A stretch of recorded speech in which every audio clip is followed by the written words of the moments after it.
الحمد لله وكفى وسلام على عباده الذين اصطفى أما بعد فأعوذ بالله من الشيطان الرجيم بسم الله الرحمن الرحيم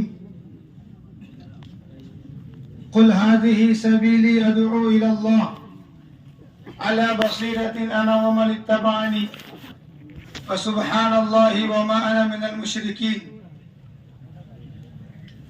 وقال الله تبارك وتعالى قل هو الله أحد الله الصمد لم يلد ولم يولد ولم يكن له كفوا أحد. صدق الله العظيم. يا رب صل وسلم دائما أبدا على حبيبك خير الخلق كلهم. إن الله وملائكته يصلون على النبي يا أيها الذين آمنوا صلوا عليه وسلموا تسليما. اللهم صل على محمد عبدك ورسولك وصل على المؤمنين والمؤمنات والمسلمين والمسلمات والأحياء منهم والأموات برحمتك يا أرحم الراحمين. اللهم صل على محمد كلما ذكره الذاكرون وصل على محمد كلما غفل عن ذكره الغافلون. وعن أبي هريرة رضي الله عنه قال قال رسول الله صلى الله عليه وسلم جددوا إيمانكم. قيل يا رسول الله كيف نجدد إيماننا؟ قال أكثروا من قول لا إله إلا الله. وعن أبي الدرداء رضي الله عنه قال قال رسول الله صلى الله عليه وسلم أجل الله يغفر لكم أو كما قال عليه الصلاة والسلام. قابل احترام بھائیوں بزرگوں دوستو،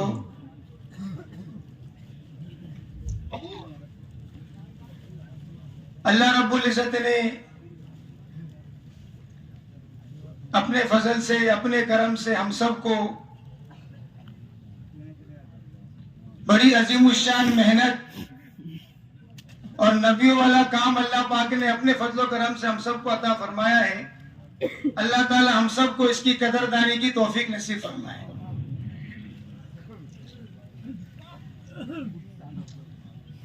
کام جس قدر بڑا ہے اتنا اللہ کی طرف سے انعام بھی بہت زیادہ ہے. محنت کرنے والے کام کرنے والے جب محنت کو صحیح رخ پر کریں گے جس طریقے پر بتایا جا رہا ہے تو اللہ کی ذات سے امید ہے اللہ تعالیٰ دنیا میں بھی نوازیں گے اور اللہ تعالیٰ آخرت میں بھی نوازیں گے. دنیا میں بھی اللہ تعالیٰ اس کا بہترین بدلہ دیں گے اور آخرت میں بھی اللہ اس کا بہترین بدلہ دیں گے. اس لیے اللہ کرے ہم سب کے دل و دماغ کے اندر یہ بات بیٹھ جاوے کہ اللہ تعالیٰ نے جتنی عظیم الشان محنت دی ہے اگر ہم نے اور آپ نے مل کر اس محنت کو اس طریقے پر کیا جس طریقے پر قرآن اور حدیث کی روشنی میں ہم سب کو بتایا جا رہا ہے تو اللہ کی ذات سے امید ہے دعوت کی محنت کے راستے سے اللہ تعالیٰ دین کے تمام شعبے کو زندہ کر کے بتائے.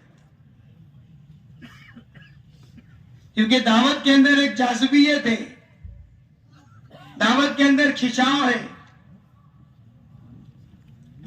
جب محنت صحیح ہوتی ہے اور جب کام کرنے والے محنت کرنے والے صحیح کام کرتے ہیں تو دعوت کے ذریعے سے اللہ تعالیٰ دین کے تمام شعبے کو ہرا بھرا کرتے ہیں. اس لیے سب سے پہلے یقین ہم سب کے دل کے اندر آنا چاہیے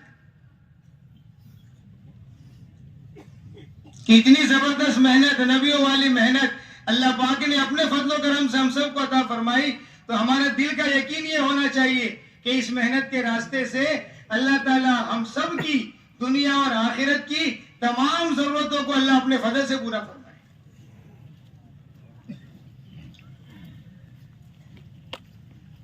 اس لیے کہ ضرورت کے دینے والے یہ اللہ ہے اور ضرورت کے پورا کرنے والے بھی.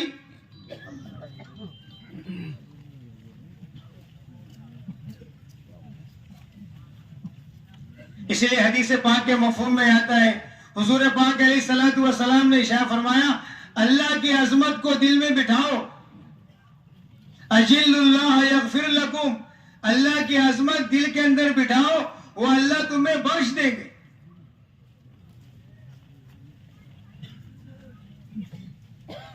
ہم سب جو محنت کر رہے، ہم سب جو قربانی دے رہے، ہم سب جو اپنا وقت فارغ کر کے اس وقت اجتماع گاہ میں اللہ کے فضل سے اللہ نے پہنچایا ہے، سب کا بنیادی مقصد یہ ہے کہ اللہ کرے ہم سب کے دلوں کے اندر اللہ کی عظمت ویسی بیٹھ جائے جیسے حق ہے.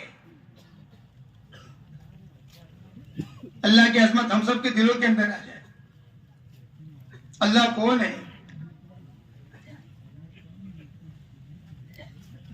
ہم سب کے خالق اور مالک کون ہے؟ ہم سب کا رب اللہ ہے. خالق اور مالک اللہ ہے. ضرورتوں کو دینے والا اللہ ہے. ضرورتوں کو پورا کرنے والے اللہ ہے. کاموں کو بنانے والے اللہ ہے. کاموں کو بگاڑنے والے اللہ ہے. کائنات کے جتنے نقشے ہیں، ہر نقشے میں پاور اور طاقت صرف ایک ذات کی ہے، وہ اللہ رب العالمین. اس کے علاوہ کسی کے پاس کوئی پاور نہیں ہے، کوئی طاقت نہیں. سب عاجز ہے. اللہ فرماتے ہیں ہمارے سامنے کچھ بھی نہیں ہے.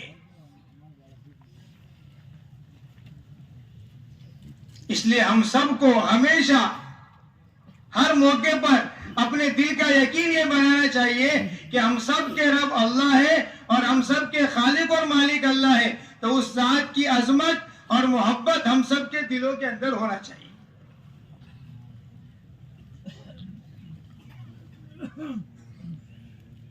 اسی لیے اللہ تعالیٰ نے قرآن پاک میں جیسے ہم اور آپ رمضان کے مہینے میں تھال کو سجاتے، تھال کو الگ الگ آئٹم سے، الگ الگ چیزوں سے، ویسے ہی اللہ نے قرآن کو سجایا ہے لفظ رب سے. لفظ رب جگہ جگہ جگہ جگہ بار بار ہمیشہ ہر موقع پر لفظ رب رب رب. کیا مطلب ہے اس کا لفظ رب بار بار؟ کہ اللہ تعالیٰ بار بار ہم سب کو یاد دہانی کراتے ہیں کہ دیکھنا، دنیا کی چیزوں میں لگ کر، دنیا کے اسباب میں لگ کر، دنیا کی مشغولی میں لگ کر کہیں ایسا نہ ہو کہ جس خالق اور مالک نے پیدا کیا ہے، اپنا آدمی جو ہے اپنے خالق اور مالک کو بھی کیا ہو جائے، رب کو بھولنا نہیں ہے.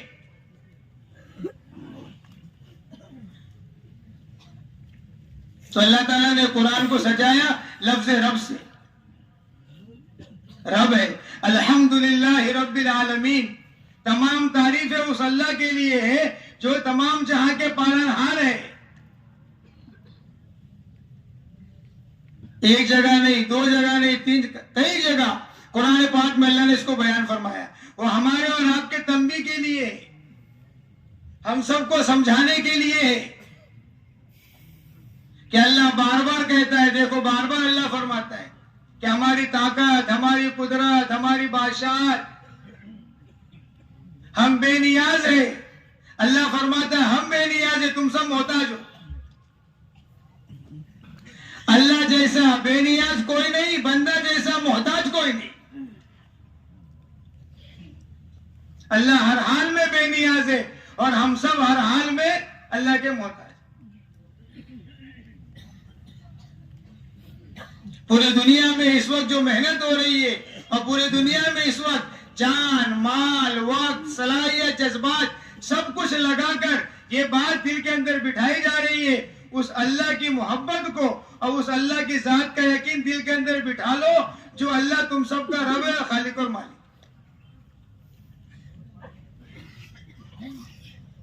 اس لیے بار بار بار بار،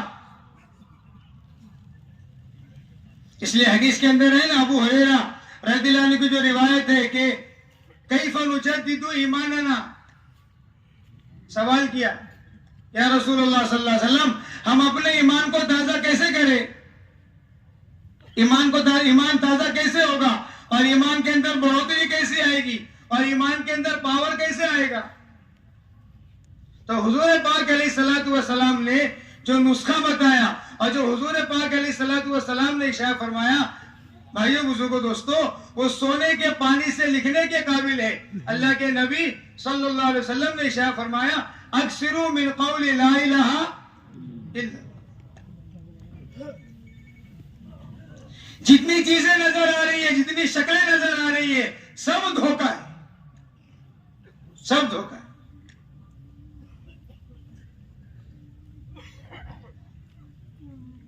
سب دھوکہ ہے۔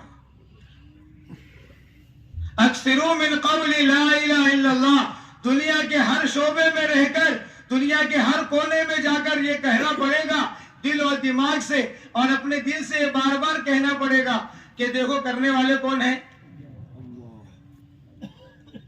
بار بار بار بار بار بار۔ اسی لیے اللہ تعالیٰ قرآن میں بار بار ہم کو اور آپ کو سمجھاتا ہے، بار بار سمجھاتا ہے۔ اللہ تعالیٰ قرآن میں فرماتا ہے تمہارے پاس کیا ہے، تمہارے پاس کون سی طاقت ہے، تمہارے پاس تو کچھ بھی نہیں ہے۔ یخلقکم فی بطون امہاتکم من بعد خلق فی ظلمات ثلاث، ہم تو وہ ہے جو 3 اندھیری کوٹھے میں بچہ ہم بناتے، تم کیا کرتے؟ تمہارے پاس کیا پاور ہے؟ 3 اندھیری کوٹری کے اندر بچہ اللہ بناتے ہیں۔ اللہ فرماتا ہے آسمان سے بارش ہم برساتے، زمین سے غلہ اناج ہم نکالتے۔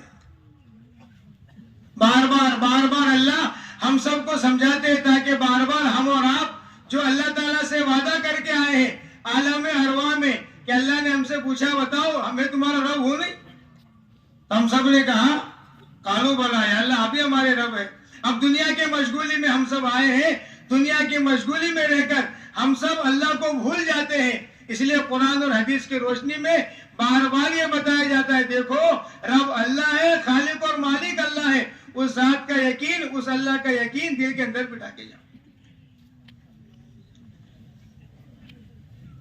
اس لیے سب سے زیادہ محنت اور سب سے زیادہ بنیادی محنت جو ہم سب کو سکھائی گئی ہے وہ یقین کے بنانے کی سکھائی گئی،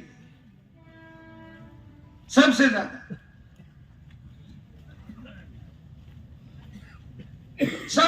یقین کے اوپر محنت، کیونکہ جس کا جتنا یقین مضبوط ہوگا اور جس کے دل کے اندر جتنا اللہ کی ذات کا یقین مضبوط ہوگا اس کا اتنا تعلق اللہ سے جڑے گا۔ یقین مضبوط ہوتا ہے تو عمل مضبوط ہوتا ہے، اور یقین کمزور ہوتا ہے تو عمل بھی کمزور ہوتا ہے۔ اس لیے ہم سب کی ساری محنت اپنے یقین کو مضبوط کرنے کی ہے۔ ہمارا یہاں پر آنا، اتنی قربانی سے آنا اور 2 دن الگ الگ مجالس میں الگ الگ عنوان پر قرآن اور حدیث کی روشنی میں بات سننا اسی لیے ہے تاکہ ہم اور آپ ہر جگہ ہمارے دل کا یقین یہ بنتا رہے اور اپنے دل سے ہم یہ کہتے رہے کہ ہمارے پاس بھی کوئی پاور نہیں ہے، کوئی طاقت نہیں ہے، میرا پورا جسم اللہ کے حکم کے تابع ہے، کچھ بھی نہیں۔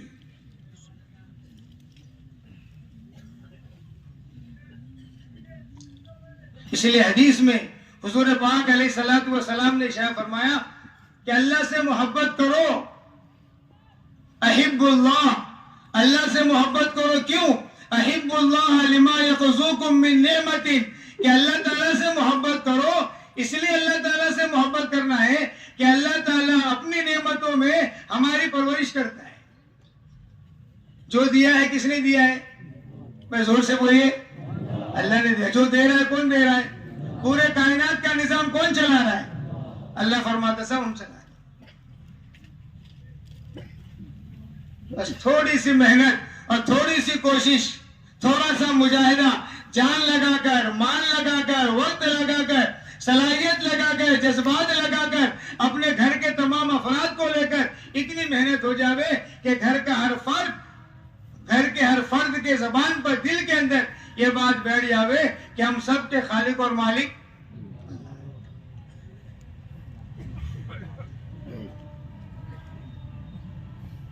اس لیے بڑا کام ہے، بڑی محنت ہے۔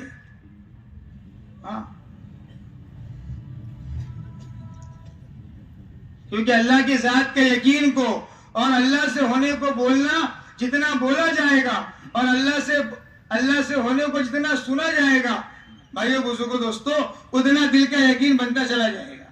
یقین ایسے نہیں بنتا ہے. یقین کو بنانے کے لیے محنت ہے.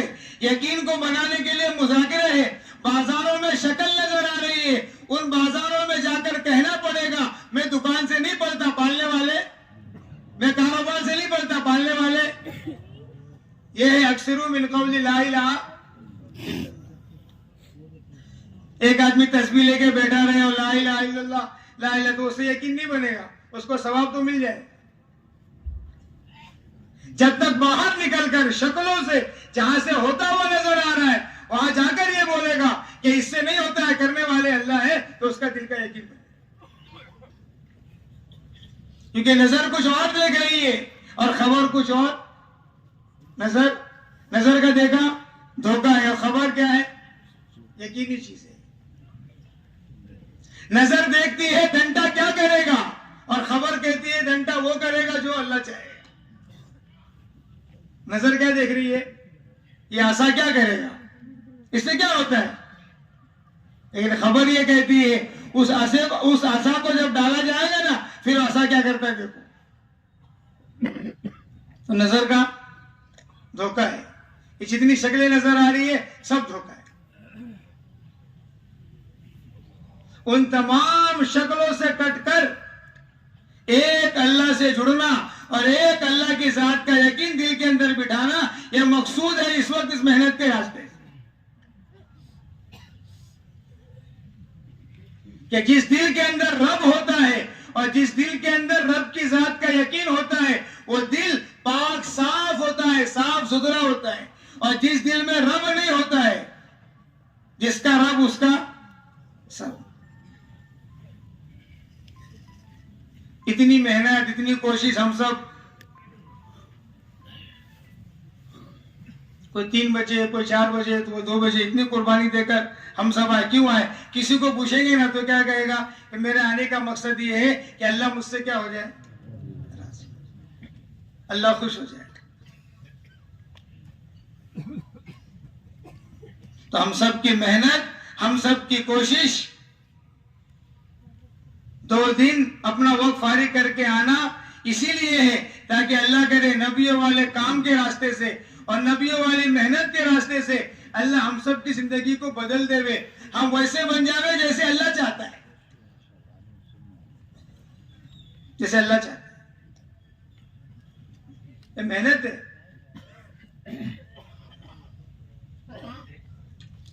اپنی زندگی کو ویسی بنانا جیسے اللہ چاہتا ہے. اپنی زندگی کے اندر وہ تمام صفات کو لانا جو اللہ چاہتا ہے. اس لیے صحابہ کرام نے سب سے زیادہ حضور پاک علیہ الصلوۃ والسلام کے ساتھ میں رہ کر ان تمام صفات کو صحابہ نے اپنے اندر منتقل کیا جو صفات حضور پاک علیہ الصلوۃ والسلام کے اندر, تمام صفات کو اپنے اندر لائے.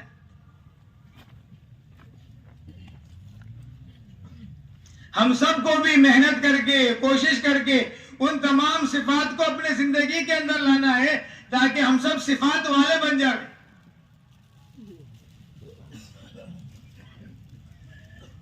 اللہ کی بڑائی کو بولنا, اللہ کی بڑائی کو سننا. اس لیے منتخب حدیث میں وہ بدو کی دعا ہے نا, بدو کی دعا وہ سب کو پڑھنا چاہیے. بدو نے جو دعا مانگی ہے, یا من لا تراہ العیون ولا تخالطه الظنون ولا يصفه الواصفون ولا يغير الحوادث يعلم مساقيل الجبال ومكائل البحار وعدد قطر الامطار وعدد ورق الاشجار. یہ جو بدو نے اللہ کی تعریف کی ہے نا, اس کے ترجمہ جب آپ پڑھیں گے نا تو ہمارا دل بھی کہے گا کمال ہے بدو کا کہ اللہ اس کو جزائے خیر دے. اس نے وہ اللہ کی تعریف کی ہے کہ اللہ کے نبی صلی اللہ علیہ وسلم بھی اندر سے کیا ہو گئے, خوش ہو گئے. اور حضور پاک علیہ الصلوۃ والسلام نے اس بدو کو بلایا اور بدو کو بلانے کے بعد ایک کان سے سونے کا جو ڈلا آیا تھا وہ کیا دیا, اس کو حدیث میں دیا. اس نے پوچھا اے اللہ کے نبی صلی اللہ علیہ وسلم تعلق کی وجہ سے دے رہے آپ, فرمایا نہیں، میں تعلق کی وجہ سے نہیں دے رہا ہوں، میں اسی لیے دے رہا ہوں کہ آج جو آپ نے اللہ کی تعریف کی ہے نا، ایسی تعریف کرنے والے بہت.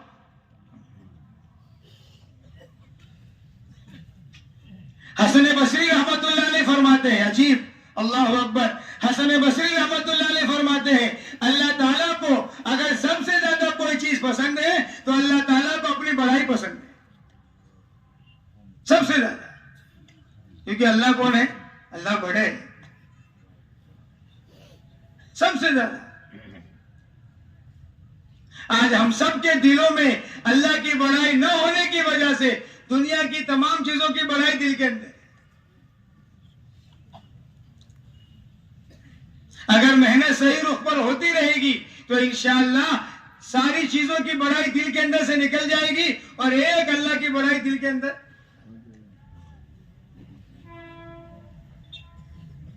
اللہ کو سب سے زیادہ پسند ہے. اللہ فرماتے میں رب ہوں اور میرے رب کو بولتے رہنا، بار بار بار بار بولتے رہنا،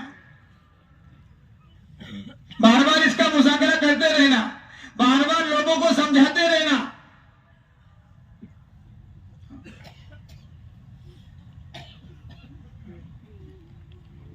اس لیے اس نے تعریف کی اللہ اجعل خیر اموری آخرہ وخیر عملی خواتمہ وخیر یوم القاک فی. اللہ کیا بات. کاش ہر ایمان والا اللہ کے ایسی بڑائی کرنے والا بن جائے جو بدو نے تعریف کی اللہ. ہم سب بھی اسی طریقے پر اللہ کی بڑائی بولنے والے بن جائے اور اللہ سے ہونے کو بولنے والے بن جائے. کیوں کہ جب لا الہ الا اللہ کہا جائے گا اور جب لا الہ الا اللہ سنا جائے گا تو انشاءاللہ جسم سے نکلنے والے اعمال محمد الرسول اللہ اللہ بنا دے گا صلی اللہ علیہ وسلم.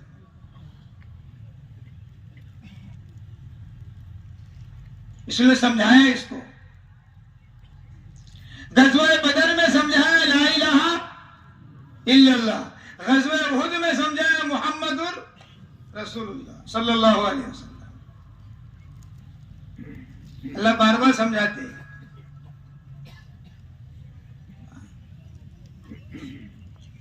اس لیے بھائیو بزرگوں دوستو، یہ پورا مجمع اس بات کی نیت کرے ہم سب سے زیادہ اللہ کی بڑائی کو بولیں گے انشاءاللہ، سب سے زیادہ اللہ کی بڑائی کو سنیں گے. اللہ کی بڑائی کو بولنا، اللہ کی بڑائی کو سننا، اللہ سے ہونے کو بولنا. اللہ کون ہے، اللہ کیسے رب ہے، اللہ کیسے خالق اور مالک ہے، اللہ کیسے کاموں کو بنانے والے ہیں، اللہ کیسے ضرورتوں کو پورا کرنے والے ہیں.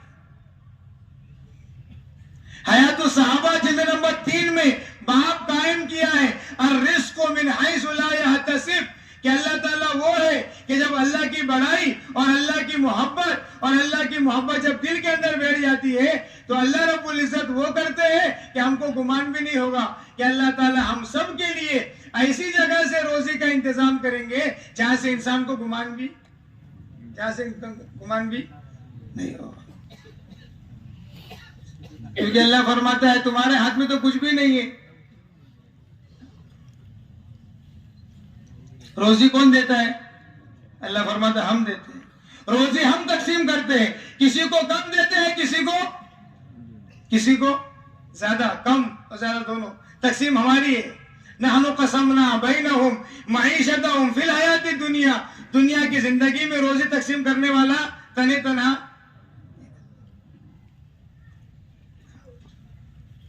اس لیے مقصود ہے بنگلے والی مسجد حضرت نظام الدین میں جب آپ جائیں گے ملک کے مشوروں میں یا ایسے ہی جب بھی، تو آپ ہر اکابر کی بات سنیں گے کہ سب سے زیادہ کس کو بولو. آج سارا ڈر دلوں کے اندر اسی لیے ہے کہ اللہ کا غیر دل کے اندر ہے. سارا ڈر نکل جائے گا جب اللہ دل کے اندر، سب ختم ہو جائے گا. سارا خوف ختم ہو جائے گا جب اللہ دل کے اندر آ جائے. سارا ڈر، سارا خوف، ساری بے چینیاں اللہ سب ختم کر دیں گے جب اللہ کی بڑائی دل کے اندر آ جائے گی اور جب اللہ کی محبت دل کے اندر آ جائے گی اور جب پوری امت ہر جگہ جس کو ملے گی اس کو اللہ کی بڑائی بولنا شروع کرے. ابو ہریرہ رضی اللہ عنہ کا کیا عمل تھا؟ عبداللہ ابن رواحہ کا جو عمل نقل کیا نا حیات الصحابہ جلد نمبر 3 میں، تعال نؤمن بنا ربنا، آؤ ہمارے پاس بیٹھی ہے ہمارے ساتھ، ہم اپنے رب پر ایمان کو کیا کر لے، تازہ کر لے۔ عبداللہ ابن رواحہ کا قول نقل کیا ہے، حضرت عمر رضی اللہ عنہ کبھی ایک کا ہاتھ پکڑتے، کبھی دو کا ہاتھ پکڑتے اور کہتے قم بنا نؤمن ساعتن، بیٹھو ہمارے ساتھ تاکہ اپنے رب پر ایمان کو کیا کر لے، تازہ کر لے۔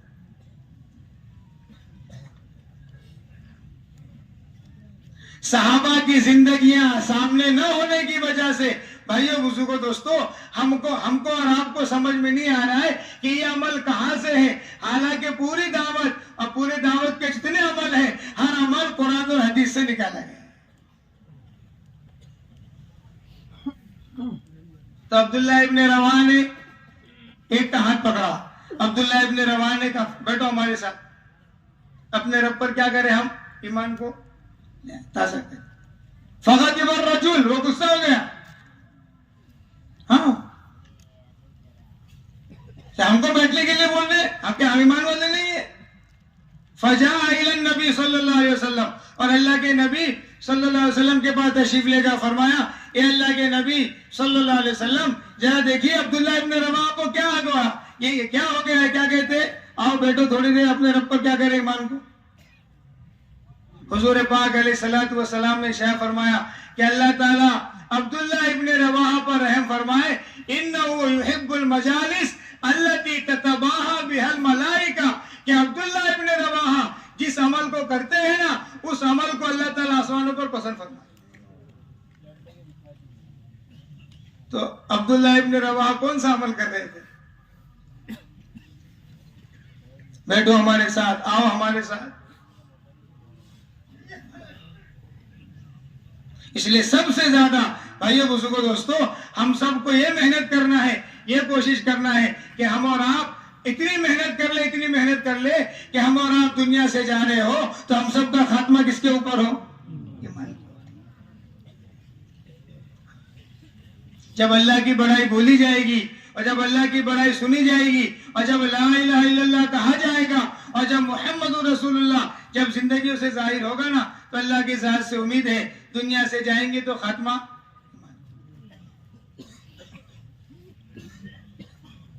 اس لیے حضور پاک علیہ الصلوۃ والسلام نے ریاض الصالحین میں ہے، حضور پاک علیہ الصلوۃ والسلام نے ایک موقع پر صحابہ سے بڑی عجیب گفتگو فرمائی، ایسی زبردست بات کہ صحابہ فرماتے آنکھوں سے آنسو نکل آئے۔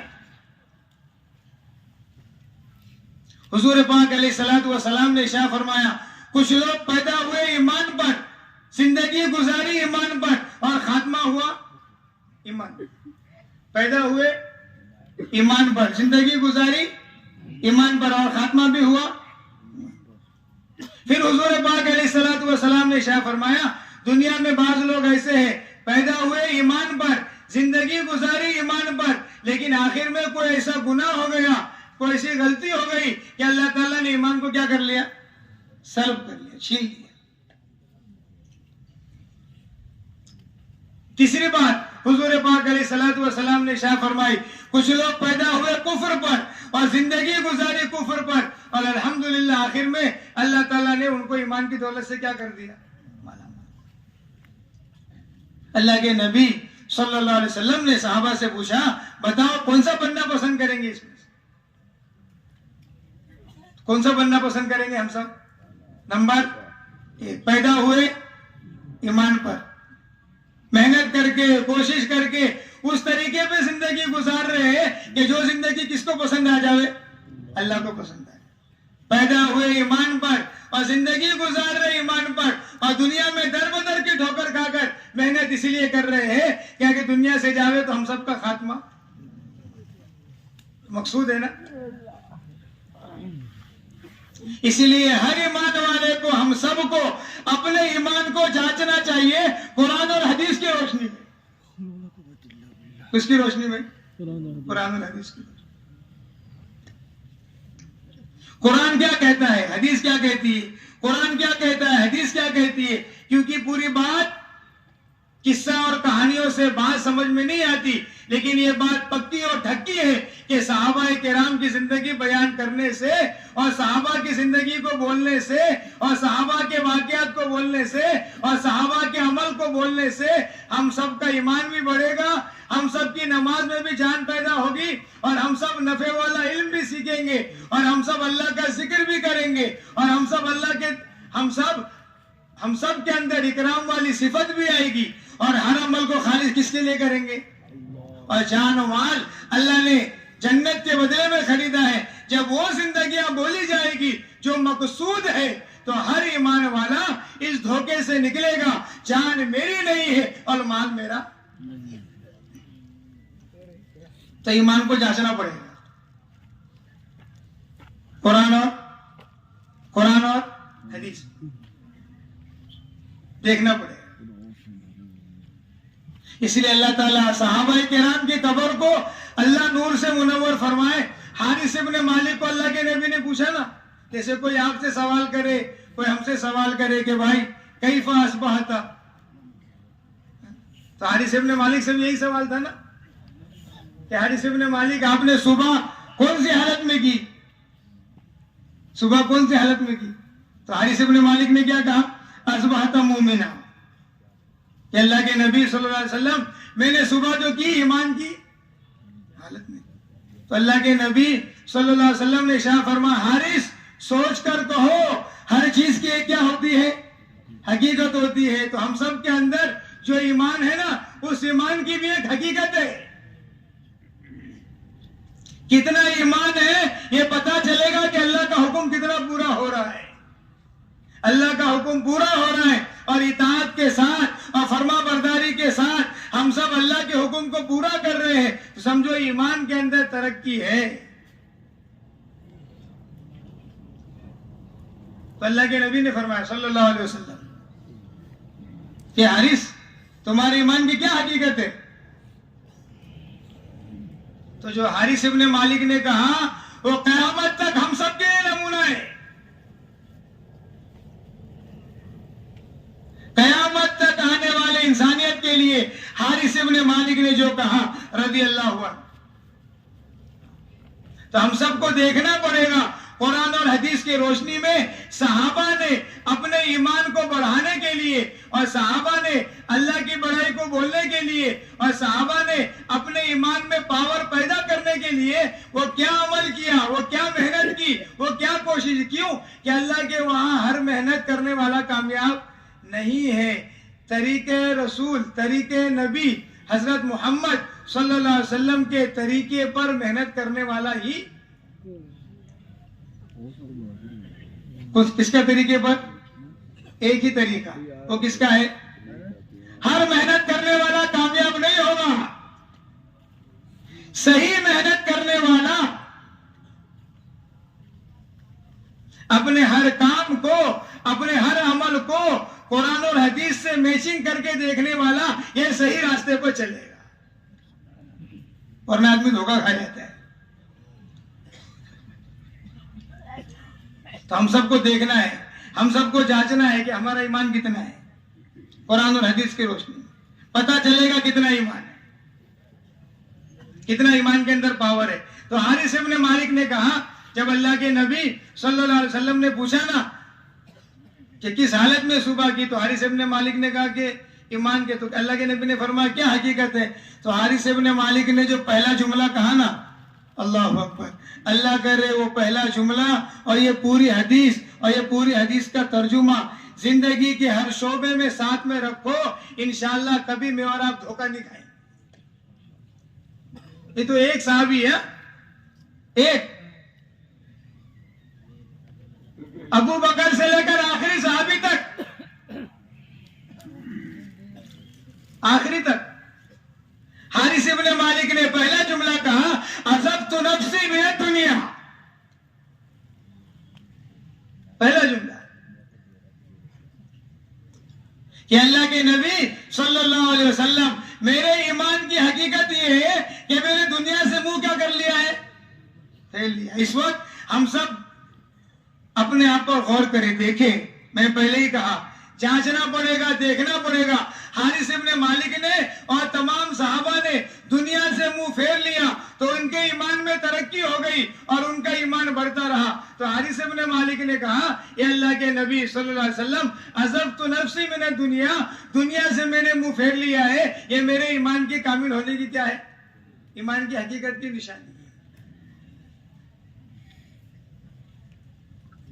فضائل صدقات کے اندر سب سے بڑا باب اگر کوئی ہے وہ زہد و قناعت ہے. فضائل صدقات میں سب سے بڑا ایک حصہ جو ہے وہ کس کا ہے؟ زہد و قناعت، جس کو کہتے ہیں دنیا سے بے رغبتی. دنیا سے یہ عزبت نفسی من الدنیا، دنیا سے بے رغبت، یہ مقصود ہے. جب صحیح رخ پر محنت ہوگی اور سب صحیح اعمال کی محنت ہوگی نا تو انشاءاللہ ہم سب دنیا سے بے رغبت ہوں گے اور آخرت سے کیا ہوں گے؟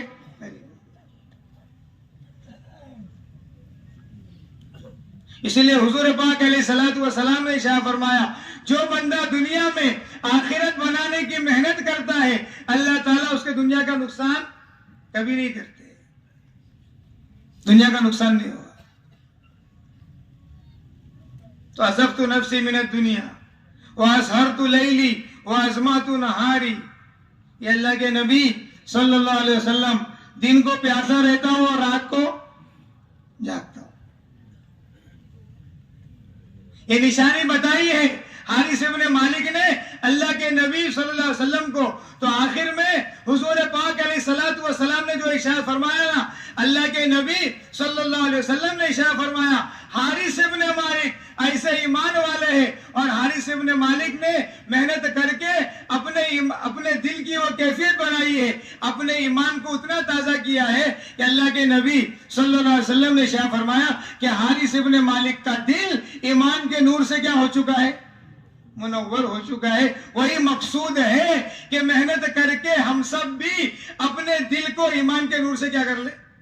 منور. وہ مقصود ہے، یہ چاہا جا رہا ہے کہ ہم سب کا دل بھی ایمان کے نور سے کیا ہو جائے؟ منور ہو جائے. اسی لیے ہم سب کو جانچنا ہے، ہم سب کو پرکھنا ہے کہ ہم سب کا ایمان قرآن اور حدیث کی روشنی میں دیکھنا ہے کہ ایمان بڑھ رہا. حدیث میں حضور پاک علیہ الصلوۃ والسلام نے ارشاد فرمایا، ایک صحابی نے سوال کیا مل ایمان، سألہ رجل مل ایمان. حضور پاک علیہ الصلوۃ والسلام نے ارشاد فرمایا اذا سرتک حسنتک وساءتک سیئتک فانت مؤمن. ہم سب کو ہمیشہ غور کرنا چاہیے کہ نیک کام کرنے کے بعد، اچھا کام کرنے کے بعد دل کے اندر خوشی پیدا ہو رہی ہے کہ نہیں ہو رہی، اور کوئی گناہ ہو گیا تو دل غمگین ہو رہا ہے کہ نہیں ہو رہا ہے. اگر نیکی پر خوشی ہو رہی ہے اور گناہ پر دل کیا ہو رہا ہے؟ غمگین ہو رہا ہے. تو فانت مؤمن. یہ نشانیاں ہیں، یہ نشانی ہے.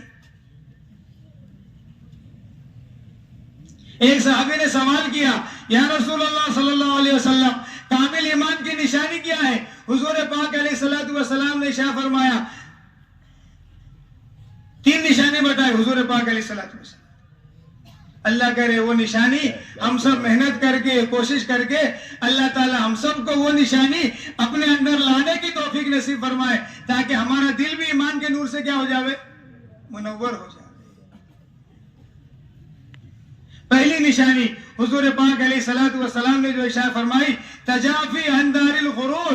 اللہ کے نبی صلی اللہ علیہ وسلم نے ارشاد فرمایا کہ دھوکے کے گھر سے دوری ہو رہی ہو اور آخرت سے قریب ہو رہا ہو بندہ تو سمجھو کہ اس کا ایمان کیا ہو رہا ہے؟ بڑھ رہا ہے. والانابۃ الی دار الخلود، کہ جہاں زیادہ رہنا ہے، جہاں ہمیشہ رہنا ہے، اس کی تیاری میں بندہ زیادہ لگا ہوا ہے تو سمجھو اس کا ایمان بڑھ رہا ہے. والزود لسکن القبور، اور اگر موت سے پہلے موت کی تیاری کر رہا ہے تو سمجھو اس کا ایمان.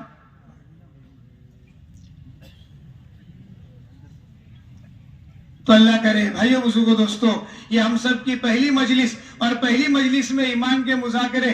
ابھی 2 دن ہم بار بار جو مذاکرہ ممبر سے آپ کے سامنے کیا جاوے ان مذاکروں کو آپس میں اتنا دہراؤ تاکہ ہم سب کو سمجھ میں آ جائے لا الہ محمد.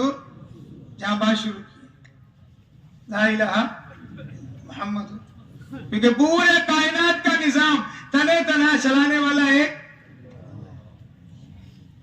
یہ مقصود ہے، مقصود ہے۔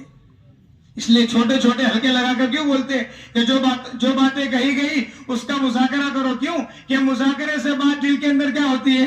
اتر جاتی ہے۔ مذاکرے سے بات سمجھ میں آتی ہے، اور جو چیزیں مذاکرے میں رہتی ہے وہ عمل میں بھی رہتی ہے۔ مذاکرے سے بات سمجھ میں آتی ہے، مذاکرے سے دل کی گرہ کھلتی ہے، اور مذاکرے سے بندہ اندر سے تیار ہوتا ہے اللہ کے دین کی محنت کے لیے۔ اس لیے حضور پاک علیہ الصلوۃ والسلام جب صحابہ سے مذاکرہ کرتے تھے اور صحابہ سے سب بات کرتے تھے، تو بات ہونے کے بعد صحابہ جو ہے ان باتوں کا مذاکرہ کر کے اپنے اندر کیفیت پیدا کرتے تھے، اور وہ کیفیت ان کو اللہ کے دین کی محنت میں کیا کرتی تھی؟ آگے بڑھاتی۔ ہم سب کو بھی محنت اسی لائن سے کرنا ہے کہ 2 دن اتنی بڑی قربانی دے کر ہم اور آپ آئیں۔ ایسا نہ ہو کہ ہم اور آپ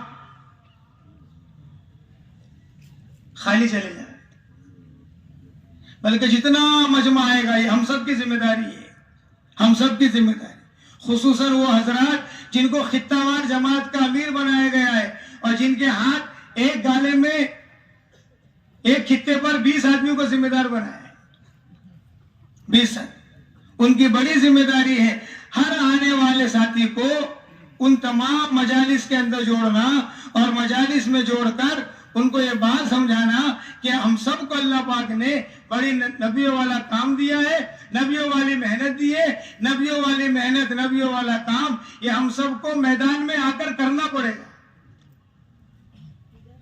اللہ کے دین کی محنت کے لیے ہم سب کو تیار ہونا پڑے گا، کیونکہ دل چاہتا نہیں ہے، ہاں یہ دل کو منانا پڑتا ہے، دل چاہتا نہیں ہے۔ جیسے صحابہ نے اپنے دل کو منایا ہر حال میں کرنے کا، ہر جگہ کرنے کا، ہر موقع پر کرنے کا، سب جگہ جو باتیں حضور پاک علیہ الصلوۃ والسلام نے بتا دی، صحابہ ان باتوں پر ہو بہو عمل کرتے تھے۔ ویسے ہی منبر سے جو بات کہی جاوے قرآن اور حدیث کی روشنی میں، یہ پورے عملے کی ذمہ داری ہے اس کو ہر تک پہنچائے گا۔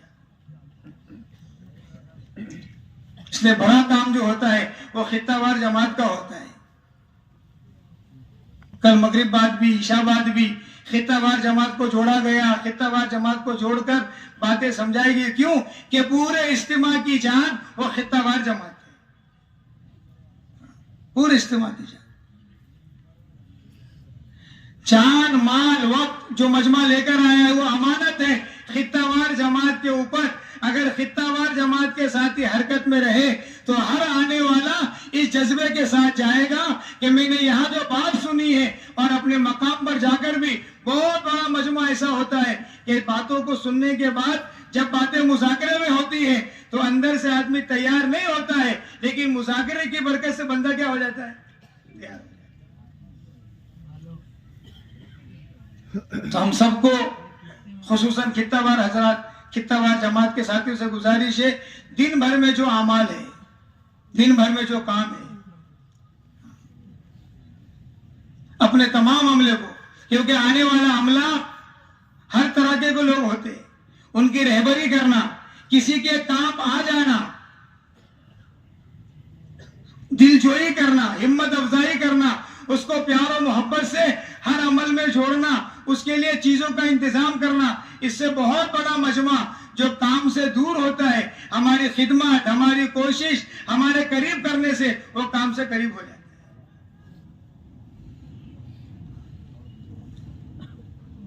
اس لیے خطہ وار جماعت کے حضرات جو ہے بہت چوکنا رہے، 2 دن یہ سمجھے کوئی کام نہیں، ہم کو تو عملے کو سمیٹنا ہے، ہم کو عملے کو سمیٹنا ہے، بلکہ ہر آنے والا ساتھی اس نیت سے ان تمام اعمال کے اندر شرکت کرے کہ یہ اعمال ہم سب کے لیے کہے جا رہے ہیں، یہ باتیں ہم سب کو بتائی جا رہی اس لیے تاکہ ہم سب محنت کے میدان میں کیا رہے، آگے رہے۔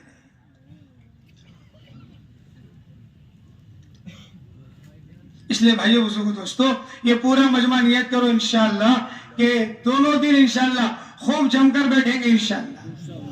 اور دین کی باتوں کو پوری اہمیت کے ساتھ، اور جب کہا جائے نکلنے کو تو ہاں اذا استنفرتم فانفروا. منتخب حدیث میں حدیث ہے، حضور پاک علیہ السلام نے شاہ فرمایا، ابن عباس کی روایت ہے، اذا استنفرتم فانفروا، جب آپ کو نکلنے کو کہا جائے تو نکل، یعنی زور سے نکل جائے. کیفیت نہیں بنتی ہے لیکن کیفیت بنانی پڑتی ہے، دل کو سمجھانا پڑتا ہے. جیسے عبداللہ ابن رواحہ نے اپنے دل کو سمجھایا، دل تجھے اترنا پڑے گا، چاہے ناگواری سے اتر، چاہے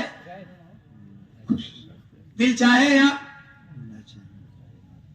ہم اتنی محنت، اتنی کوشش کر کے اپنے عملے کو لے کر آئے ہیں اور ہم سب باتوں کو سن رہے ہیں، تو اللہ کرے جب ہمارے اندر کیفیت بنے گی نا، تو جو عملہ ہمارے ہاتھ کے نیچے ہے انشاءاللہ اس کے اندر بھی کیا بنے گی؟ کیفیت بنے گی. تو انشاءاللہ اسی اجتماع سے اور خطہ وار جماعت کی محنت اور کوشش سے اور ہم سب کی محنت اور کوشش سے اللہ ہزاروں لوگوں کو نقد تیار کر دے گا، اور وہ نقد اللہ کے بھروسے پر یہاں سے اللہ کے راستے میں جائے گی. کوئی مشکل نہیں ہے، تھوڑی سی کیا کرنا پڑے گا. آئے تھے اجتماع میں شرکت کے لیے، کیفیت بن گئی تو انشاءاللہ جائیں گے کتنے مہینے کے لیے؟ 4. اس لیے بھائیو بزرگو دوستو، آپ حضرات سے گزارش ہے کہ آپ حضرات جتنی مجالس ہو الحمدللہ 9:30 بجے سے تعلیم ہے، 9:30 سے 11:30 ہر خطے میں